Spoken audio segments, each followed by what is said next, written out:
Okay, today's session we'll be talking about the recent many price increment for many projects all over the island. No matter how ulu, how central, but of course not all of them. It will definitely be those that are more popular. And for instance, the generally the more mass market ones I find lah, that the sales are moving well. So you can as you can see over here. There are a lot of notice about price movement. As you can see, these are sent by our company notice telling us, and all these are from different projects. Of course, different dates they announce different. And generally, you see those they are I would say quite close to after the recent land bid, or rather the land tender results, which obviously everyone knows that the prices were high lah, and hence giving the developer the boost in confidence to up their price. Okay, so today we'll be looking at why this is happening, and then whether this is sustainable, and then is this all this price increment really a real increment, or just some sales gimmick to get the consumers to commit to something. Okay, so disclaimer, whatever I say today is just based on my own opinion, and then it doesn't represent the company that I'm from or any other person, so it's purely my own analysis. All right, let's move on. We've talked about this before, so just a quick recap again about PR8. If you want to know a little bit more, just go to my PR8 video to find out a little bit more. So I don't want to waste too much time on this. As you can see, for PR8, they had so much confidence that they increased the price from this 1,004 PSF in the morning, and then they increased 6 times in a single day. And they had to increase it so much so that they don't sell out. So you must be thinking, why don't they want to sell out? I mean, first day you finish selling pangkang. Well, so my view is that they want to leave some ammo at the back. Why? Because everyone knows, everyone is expecting price to increase over the next few years. And then, so why not? I keep some stock for next time. Next time when the general new launch prices are above 2,000 plus, when the Lentor, all these are start coming up, Lentor, all these, and Ang Mo Kio Avenue 1 unit starts being launched, and then they launch above 2,000, and then suddenly PR8 being integrated development, people will be thinking, since all OCR already, might as well I come to RPR8, and then 2002 PSF is nothing lah. I think it is a fact that we cannot run from. We are moving a little bit more like Hong Kong, no matter how we try to stop it. It's just that how fast are we moving towards that direction. It will just be a norm eventually, maybe 10 years down the road, that OCR is selling at 3,000 PSF. Okay, I'm not surprised, but I mean, don't quote me on this as a prediction. I'm just saying that eventually it will be 3,000 PSF for OCR. It's just that how long will it be? Hopefully not so fast lah. Let's seriously hope not lah. All right, let's move on. Okay, to analyze all this today's topic, first we need to look at the new project sales volume over the past few years. So from 2015 to the first half of this year. So you can see the past few years, we got 7,000 plus, 7,000, and then 10,000 in 2017, 2018, 8,000 plus, 9,000 plus, 9,000 plus, and it has been remaining quite at this level for the past 3 years. And guess what?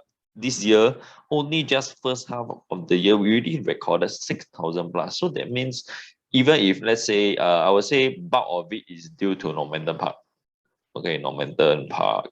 Pardon my handwriting. So anyone, as long as you know what I'm writing lah. This is Normanton Park, and part of it, I think now they are selling like 900 plus, almost 1,000 units already, and that's why Normanton Park is largely responsible for this. I wouldn't say that we are going to chalk out another 6,000 plus for the second half of the year. I will predict maybe 4,000 plus, 5,000 plus. So I wouldn't be surprised if this year's target hits maybe about 11,000, more than 11,000.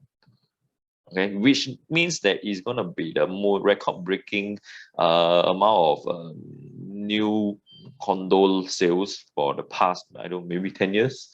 Okay, at least for the past 1, 2, 3, 4, 5, 6, I would say 7 at least for the past 7 years, because I don't have I didn't produce data from the past few years, so I don't want to just anyhow throw facts lah. Yeah, I'm a very numbers and data person, so I don't like to misquote and I don't like to overpromise. And even if you will hear the way I talk during my seminars, I'm just like monotone. I don't hype up. I just have this lack of energy lah. So pardon me. So maybe you find it's a good thing. So I don't try to hype out emotions. We go by facts. Mm. Next, we look at the dwindling unsold supply for new launches. As you can see, it kind of peaked in 2018 after the on block fever. So they started around 2017. Government reduced the status stamp duty from 4 years to 3 years, which sends all the right signal that hey, developer, maybe you guys can do something about it. And guess what? Boom, will go all the way up more than I would say twice the supply of unsold stock in just a matter of 1 year plus. So from 15,000 went up all the way to almost 37,000. But guess what? I think less than 3 years, we are almost back to the same level again. This shows how much and how fast the market is digesting all these new condos.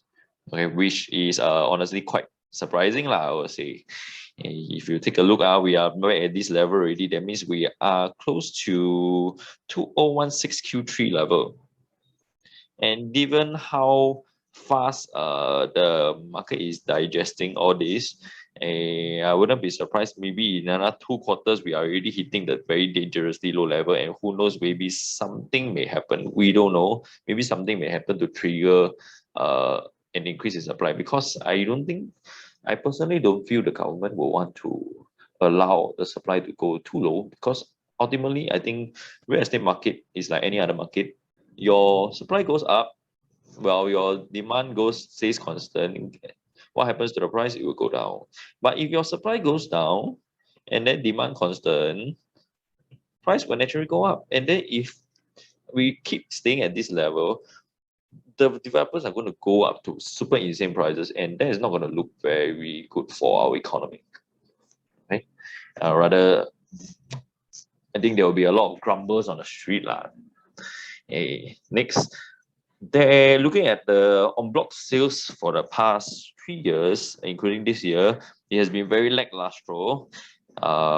Because I think developers are also wary. They also scared of cooling measures, and also COVID is affecting quite a lot of their profits because of construction causes and many other causes, as well as the delays and lockdowns that can hamper sales. So they are generally quite cautious. There are still some on block sales going on, because as we know, a lot of developers are running very, very, very dangerously low on land. If they have no land, imagine if you're in a business of selling houses. So in the first place, you need land to sell houses. But without land to sell houses, then what are you going to sell? How are you going to answer the shareholder? And therefore, developers, they must have the land. That's why you will still see on block lah. It's not that you have, but very little compared to 2017, 2018 times. And why am I showing you this? Because this shows that our supply, at least in the near term, is not going to increase drastically due to the lack of en bloc sales volume.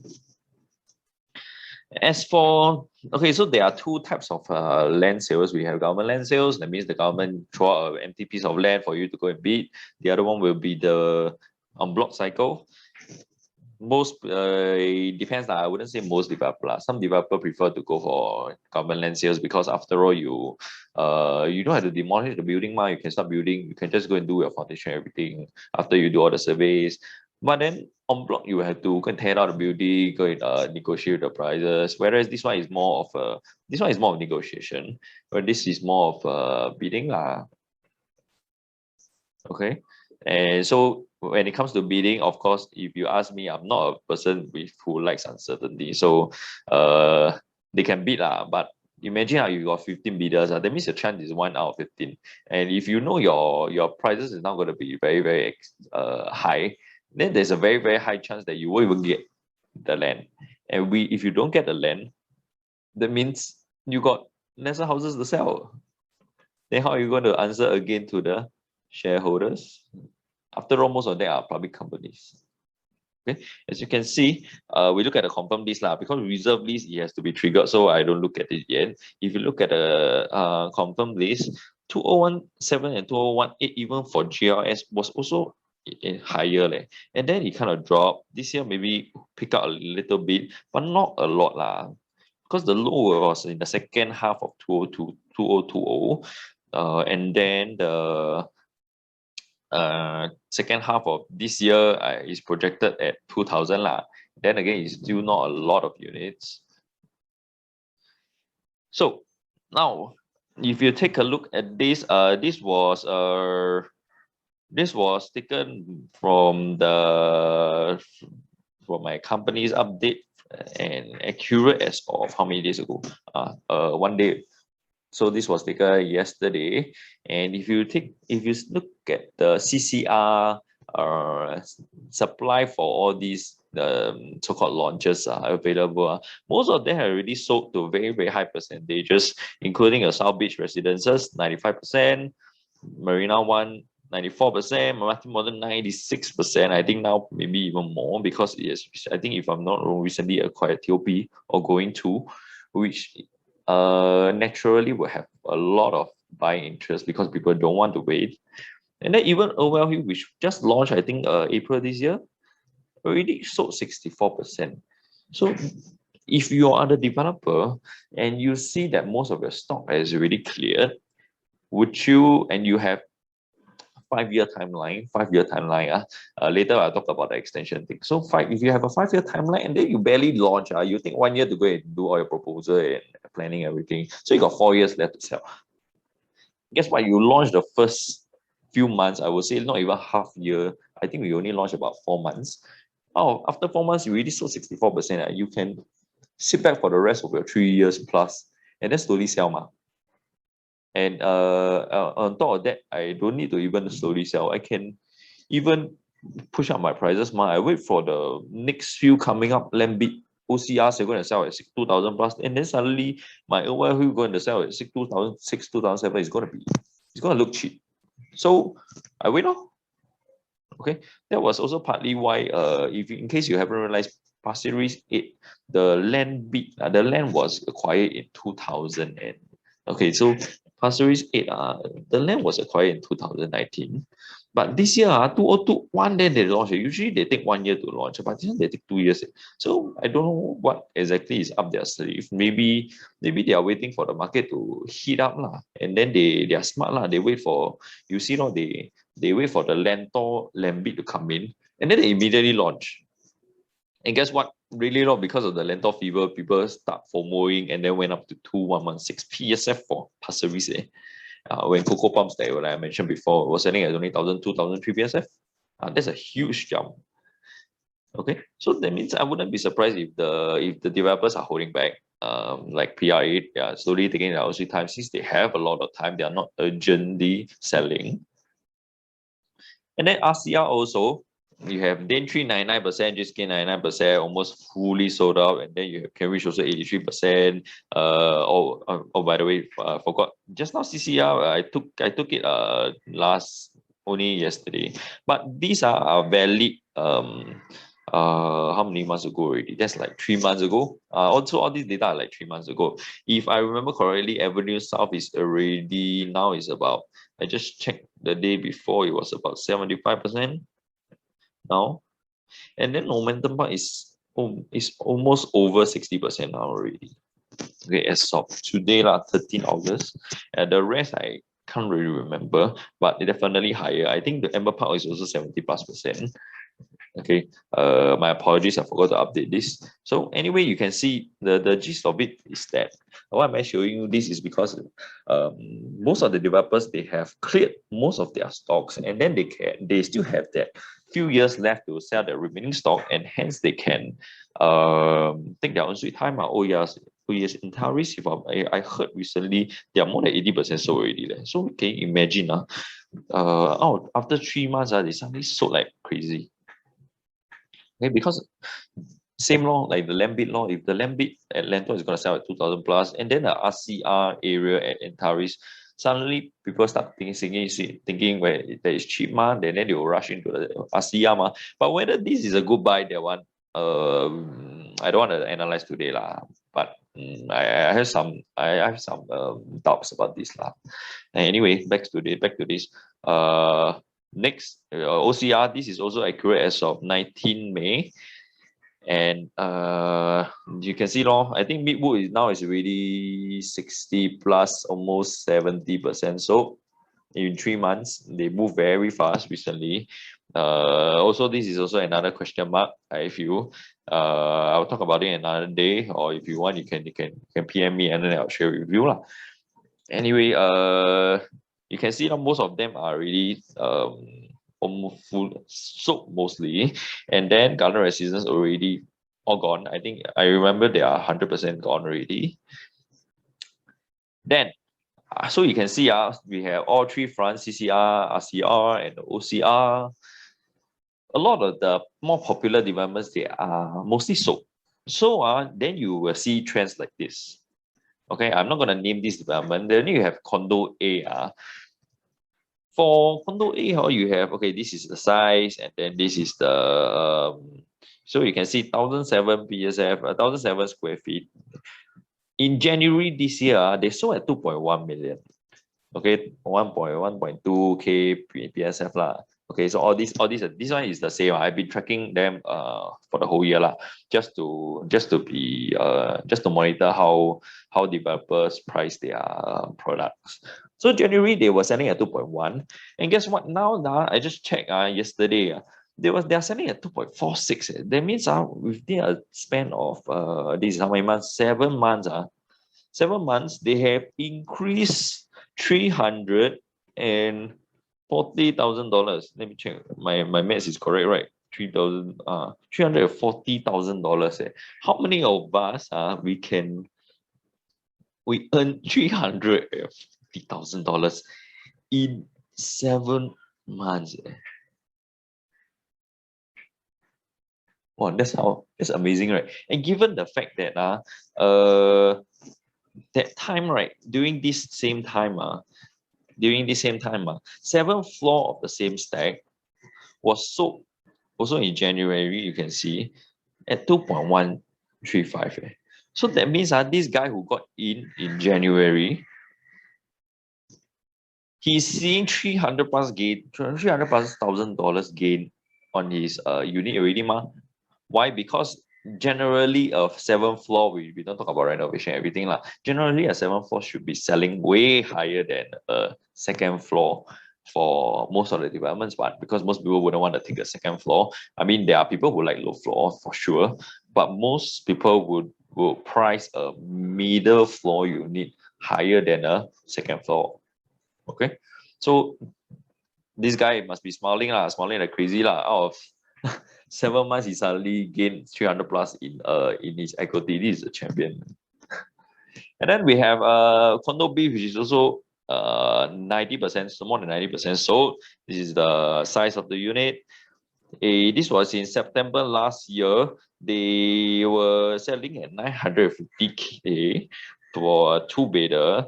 And guess what? Now August, barely 1 year later, the 2-bedder went up by more than 200K.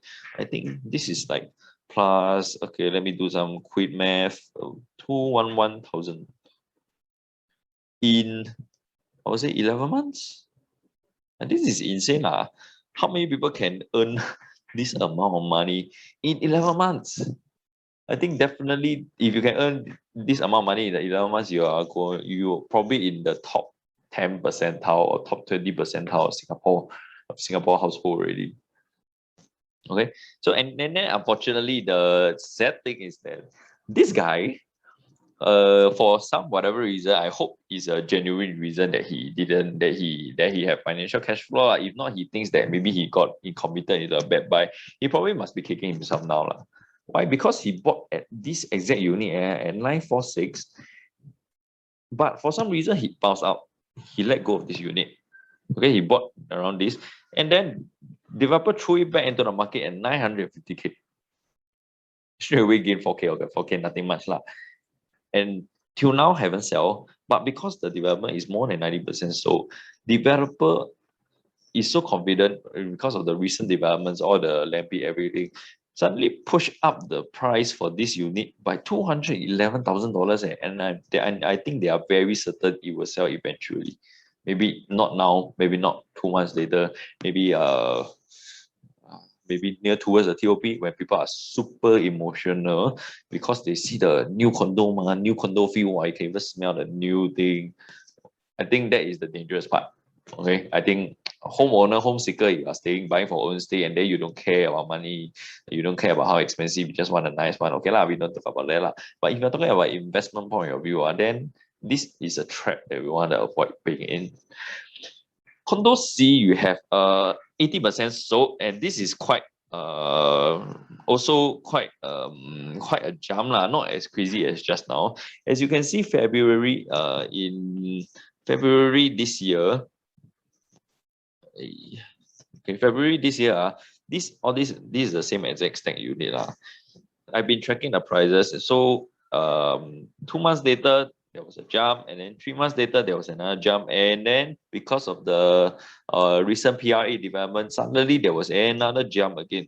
So in a matter of 6 months, there was a jump of wow, all these are testing my math. I think if I'm not wrong, this is $66,000 in a matter of 6 months. That means you need to be saving 11K per month to keep up with the price. How many of us can do that? Okay, it's quite scary, right? As you can see, all these are actual price lists. I censored the development because it's a little bit too sensitive. So it's just an illustration lah. Today is just for educational and sharing purposes. Okay, so let's move on to the next one. Condo D is about 60% sold. This one is also another a little bit ridiculous one. You have March, so from March, you were selling at this price, and then May, 2 months later, they increase about 30 plus K, and then 2 months later, increase again, 1 month later, increase again, and guess what? 2 days later, increase again because of how hot recent news are. Okay. And same, this is the same exact unit, same exact layout, blah, blah, blah. So you can see over here, 1.44 million, jump to 1.54 million. So that's essentially a jump of slightly more than $100,000 in a matter of 5 months. So if you average it out, that is like maybe 100K in 5 months. 5 months, that's like 20K per month. Oh, this is so, like I mentioned, if you're earning 30K a month, you are in the top few percentile, top 20-30% household income for Singapore already. And then developers are pushing out these prices. Okay, so why am I showing all this? Because some people think that it's just for the developer to keep clocking in the sales and then this to scare them because they say, hey, you tell me to buy, then end up never increase price but these are actual price lists. Okay, I'm not so free to go and chalk up this one, do it myself lah. Okay, I'm not so unethical and then not so free to go and do this kind of nonsense. So you can see over here that these are actual price increases, and this is quite a drastic trend. And given that this condo is only 60% sold, and given that most developers will start their most ridiculous price increases after 80 to 90% sold, I wouldn't be surprised if at the end, let's say maybe nearing towards the maybe let's say 2 months, 2 years later, because they got 5 years to sell, they are also okay with selling in 2023. So they can take their own sweet time more. I wouldn't be surprised if this next time now they sell, the initially start of the year they sell at 1.44 million. I'm not surprised if they sell as high as 1.7 million next time. Like that's how, because they it can be like what the PR8 guys did, they just hold on, wait until future land bid prices start coming in. A lot of people are for example, a lot of people are looking forward to the Dakota piece of land, which I not surprised if their break even is like 2.3, 2.4 PSF.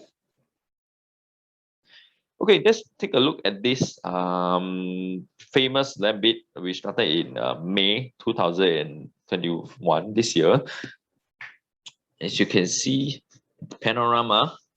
Okay, this land bid was done in 2013, and then this land bid was done only this year in May. Both are almost equidistant from the upcoming MRT in Mayflower, but of course, this is just slightly nearer to the so-called good school of CHIJ. Why I say so-called good school? Because MOE says every school is a good school. Okay, let's not dive into that. Anyway, this one also walking distance. This is definitely walking distance. Maybe like 200 meters. Okay, given that one track here is 100 meters, okay lah, maybe 100 meters is like this, 200 meters like this, 300 meter long, 300 meter away. It's still close enough, definitely within 1 km. And given how some parents are very FOMO about enrolling into good schools, I'm not surprised if this becomes as hot a development as Panorama last time. Okay, and let's take a look. Difference of 8 years apart. This was bidded in 2013. This was only recently done. So 8 years apart. Let's take a look at the price, land price difference, and then the break-even difference. As you can see, for this recent one, Panorama only had 12. As we know, Panorama made a lot of money, as high as I think 500K, 600K. There were 12 land bids. So this means that developers were hungry at that point of time. Same goes for Avenue 1. There were 15, even more, 15 developers. So this shows that a lot of the developers are running scarce of land. So one thing is they are scarce on land. And if mostly sold, what do they do to pump up their net profit? They increase price, because they know they have time to sell. So people they'll be sending out the message, you take it or leave it, because anyway I don't have a lot of upcoming supply, so I cannot afford to sell it cheap. In order to maintain my profits, margin, the level of profits, I don't have a lot of land now, I will have to increase my price. You know how am I going to answer to my shareholder? Okay. Therefore, if you take a look at the net causes, I didn't done a calculation. It's a difference of 40% for break-even price. So that means last time Panorama just need to sell at 1.3 to break even. That means they fly and bread money and fly and bread, they sell it at the same price. They do out the bread for you, they sell at the same price. Can't be, right? They do so much trouble, take so much risk, and then they only sell it at the same price. But for Avenue 1, they are going to break even only at 1,008. And if you're going to sell at 10% profit, that is easily going to be more than 2,000 PSF. That's why we are mentioning all the above 2,000 PSF. Okay, and this is sending all the signals to developer that, hey, guess what? When this launches, you guys prepare to sell your current stock at even more than above 2,000, especially if you are a RCR product, because this is OCR. Okay, that's why I think a lot of developers are pushing out the prices now. To them, it's like, you want, you take. If not, I'm just going to wait. I'm just going to wait until this launches. Okay. Next, we have Tampines EC. This piece was just bidded in July, and then Park Central is here. Park Central was bidded 2 years ago, back in 2019, and it was launched earlier this year, the start of this year. Did pretty well, and then both of them are in Tampines. So let's take a look at their break even and then details. For Park Central, if you take a look at their launch day prices, I just took a snapshot of a random view of the data, and then you see this average here for launch day, they were going at 1.11220 PSF. Their break even was 1,001, so that gives them a profit. That gives Hoi Hub a profit of 22% profit margin for launch day. That's super high. To be honest, that's very high. But we all know that the EC prices around nowadays are like 1,001, 1,002. So it's quite acceptable lah. That's why Hoi Hut launched at this price. I would say maybe they got their land cheap because their break even is only 1,000 ma. And if you base on this 22% profit margin for Park Central, and then we carry on to this new EC that's going to launch probably next year or end of next year, their break even is 1,131 PSF. And if we add in 22% profit, that means are they going to sell at 1,003? I think unlikely they will sell at this level because this is a little bit ridiculous, but they're probably going to be selling at 1,300 PSF. And that won't be too surprising. Okay, if a new EC is going to sell in maybe next year 1,003 plus PSF, I think that's going to be a little bit of that will shake up our market because EC are pretty much actually subsidized products. They are subsidized products from HDB. They are supposed to be relatively more affordable compared to a normal condo. And they are actually full-fledged condo. They are going to be selling, they are actually selling cheaper than this. So isn't that a little bit funny?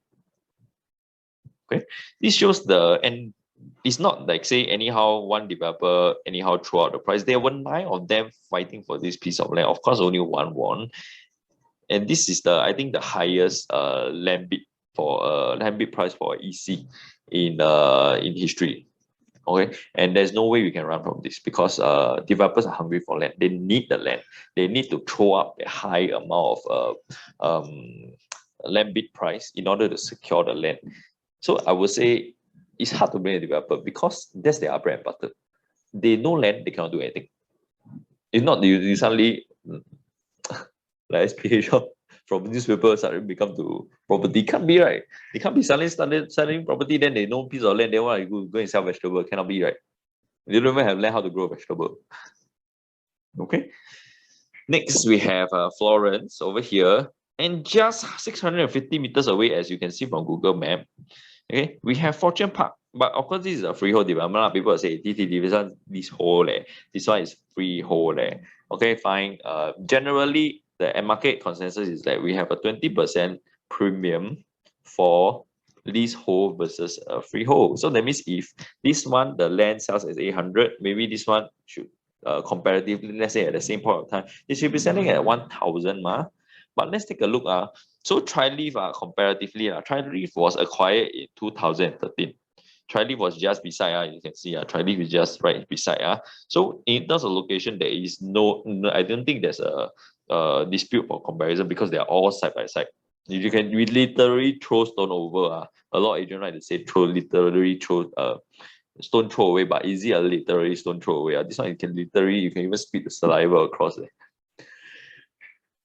So Tri-Link was acquired in 2013, and guess what? 8 years later, Fortune Park was acquired at 1,220 PSF PPR for the land only. We are looking at only land. So that signifies an increase of 43% in 8 years. I think that's scary for sure. Because that means for a freehold piece of land, but this is not this is a small development. Their break even is 1,009. Their break even is 1,009 PSF. But for Florence, okay like I mentioned just now, you cannot compare directly But then let's say we give 842, you times 120%, or I add 120%, 842 times 120%. Okay, that means 1,010 ma. That means by right they should be selling 1,010 ma. But because this one was acquired in 2017, so we don't compare like that 4 years apart 4 years only there's an increase of 20%, which is also quite scary ma. If only 4 years, how many of us 4 years your salary increased 20%? I think not everyone is like that ma. Okay, but that shows how fast the prices run and how many of us also can say that within 8 years we increase our pay by 43%. Okay. Next, one more comparison. I think you should know what I'm going to compare First, we have Eunos, and then we have Tanah Merah, and then if you stretch the distance, Eunos to Tanah Merah is this distance, because we all know the CCR, CBD area should technically be the most expensive. So the further away it is, the less expensive the land should be. So I thought of this idea, maybe you stretch the land, and then you compare the same length to here, and then you should reach Bugis from Eunos from the same distance. That means Bugis, we all know, is way above Eunos price. But so I use it as a comparison. Okay. And for info, midtown model is selling at 2007, 2008, I think above that. And then Park Esta is recently hitting 2000 PSF.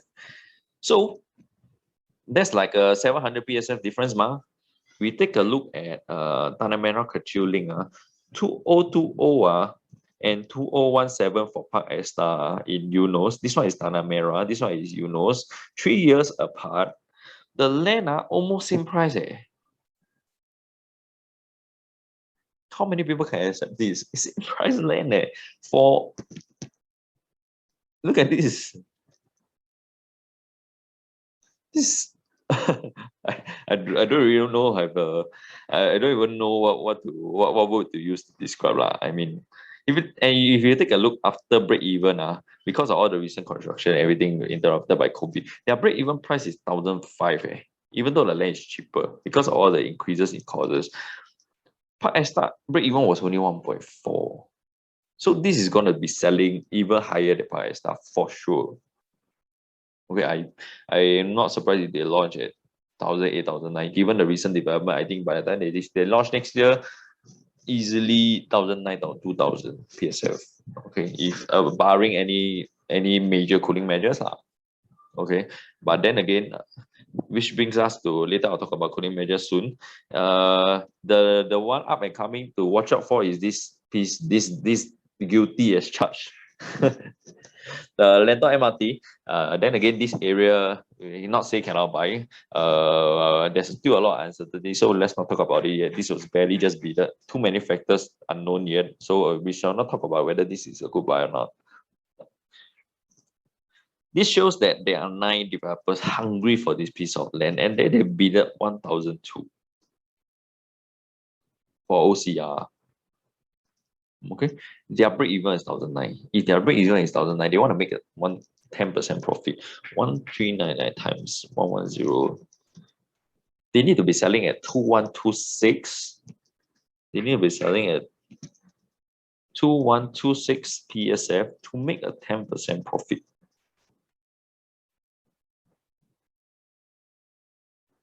Obviously, they are not going to sell it at 10% eventually. Okay, so you can see how high this is going to be. Okay, so talking about cooling measures, MA just released this like 1 month plus ago, saying that it's not overheated, guys. But you will be watching very closely. If it suddenly runs away very fast, we will do something about this. So he sent like much of a warning shot, but not really a warning shot. Because like I touched on in PR8 at the end of the PR8 video, the economic fundamentals of our society is still quite strong. So very unlikely that they will want to throw in now, given that we just came out of phase 2. Okay, pardon me, I'm going to end this soon. Also, this one came out last year. Construction costs are really hitting the developers and especially the contractors very hard. And hence, we have to be prepared. All of us have to be prepared to pay this cost according to our one of the PM candidates in running. Okay, I'm not gonna say who I support to anyway. That's out of the question. So for those of you who have no idea, IRAS, this one is extracted from IRAS. For those of you who are not very familiar with the scene, developers have the timeline. If they want to take back their ABSD, definitely they will want to take back their ABSD because they have to pay it first. If not, this ABSD is 25%. This is easily their entire margin for doing our project or more than that. So they must take back this. If not, they are running a loss even building up any developments. First of all, they will have to complete and sell all units within 5 years from acquiring the date. That means if let's say Park Esta acquired in 2000, Park Esta how long? Sure, pardon my memory. 2017. So 2017 example, Park Esta Okay, 2017. So you plus 5 years. That means they need to be selling everything by 2022. However, remember of the COVID, because of what COVID did, government threw in this, and this is extracted from Ministry of Law. Okay, they give a 12-month extension to the ABSD last year because of COVID. Last year, this was thrown in last year, and then if I'm not wrong, this year they added another 6 months. That means they're going to add a total just now. Per star is, for example, per star 2 plus 5 years, and then 2022, and then you plus another 1.5 years. That means they can sell finish maybe as late as 2024, because let's see, per star acquired in June. So June plus this one, that means 2024. And guess what? Per star is already like, I think 99% sold already. So this is not a concern for them. For example, let's say another developer acquired the land in 2019, and then they just launched maybe this year. Their deadline to sell is plus 5 years, 2024, and then they plus 1.5 years. That will give us 2025 to 2026, depending on exactly which part of the year they got it. That's a very long time to sell. And remember, given that a lot of them are already fully, almost mostly sold, there is no reason why they shouldn't try their luck to push up the prices. Okay. So therefore, why for those of you who are still wondering whether all these are just price increases are just sales gimmick to get you to commit, I think I would say that what we are seeing on the ground is that it is real. Of course, I'm not telling you to go and rush and buy now. Of course, if it's within your plans, then you can start consulting your go to your consultant lah, whichever it is, and have a chat. And of course, it must be a trusted one lah. You maybe you want to start exploring, because it doesn't seem like a sales, just a pure sales gimmick to me. They are increasing their prices because of mostly because of the recent land bid, and then also PR8 selling so high, and this is bringing up a level of optimism for developers. Okay, so I think we will end here for today. Any other questions, you can just feel free to PM me, DM me. The number is there. So just click on the description. If not, then just do me a favor, like the video. If your friends, they are interested in this topic, just share with them the link. And then if you want to, you can just subscribe to the future updates for my channel. All right, that will be all we have for today. And then see you guys. Bye-bye.